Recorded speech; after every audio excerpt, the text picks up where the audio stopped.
ஆன்மீக நண்பர்கள் அனைவருக்கும் அன்பு கலந்த வணக்கங்கள்.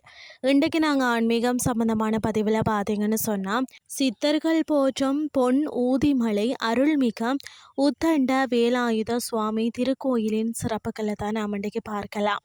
கொங்கு நாட்டின் ஆன்மீக பொக்கிஷங்களில் ஒன்றான திருப்பூர் மாவட்டம் பழைய கோவை மாவட்டம், அதாவது காங்கேயம் அருகே அமைந்துள்ள ஊதியூர் மலை பார்த்தீங்கன்னா பல அதிசயங்களையும் சித்தர்களின் ரகசியங்களையும் தன்னுள்ள கொண்டுள்ளது. இந்த தலத்தின் சிறப்புகளை தான் நாம் இன்றைக்கு பார்க்க போகிறோம்.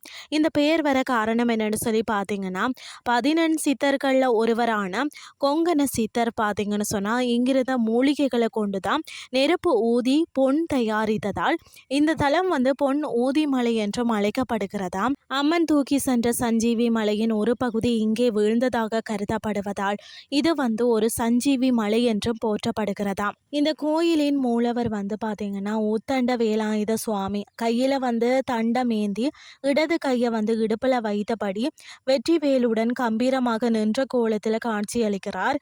கொங்கண சித்தரால் பிரதிஷ்டை செய்யப்பட்ட பழைய விக்கிரகம், அதாவது திப்பு சுல்தான் படையெடுப்பின் போது பின்னடைந்தாலும் இன்றும் அது மகா மண்டபத்தில் வைத்து பூஜிக்கப்பட்டு வருகிறதா.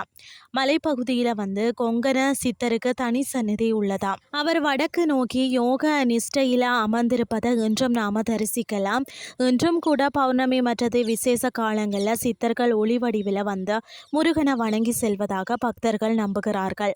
மற்றது வேண்டுதல்களும் பலன்களும் பார்த்தீங்கன்னா, இந்த பகுதி மக்கள் பார்த்தீங்கன்னு சொன்னால் எந்த ஒரு காரியத்தை தொடங்குறதுக்கு முன்பும் இந்த முருகனிடம் உத்தரவு கேட்ட பின்னரே தொடங்குகிறார்களாம். அப்படி செய்தால் காரியம் தடையின்றி வெற்றி பெறும் என்பது அசைக்க முடியாத நம்பிக்கையாக இருக்கிறது.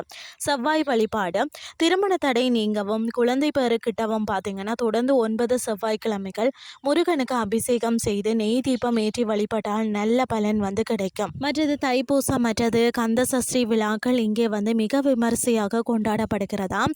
ஆடி விசாகத்தன்று நடைபெறக்கூடிய படி பூஜைக்கான கண்கொள்ளா காட்சியாக இருக்கும். எப்படி செல்றதுன்னு சொல்லி பார்த்தீங்கன்னு சொன்னால், திருப்பூர் மாவட்டத்தில் காங்கேயத்தில் இருந்து பார்த்தீங்கன்னா பழனி செல்லும் சாலையில் சுமார் 13 கிலோமீட்டர் தொலைவில் தான் ஊதியூர் அமைந்துள்ளது.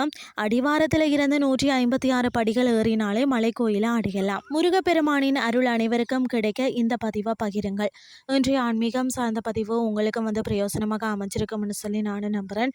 இதே மாதிரி மற்றும் ஒரு ஆன்மீகம் சார்ந்த பதிவோடு உங்களை சந்திக்கிறேன். நன்றி.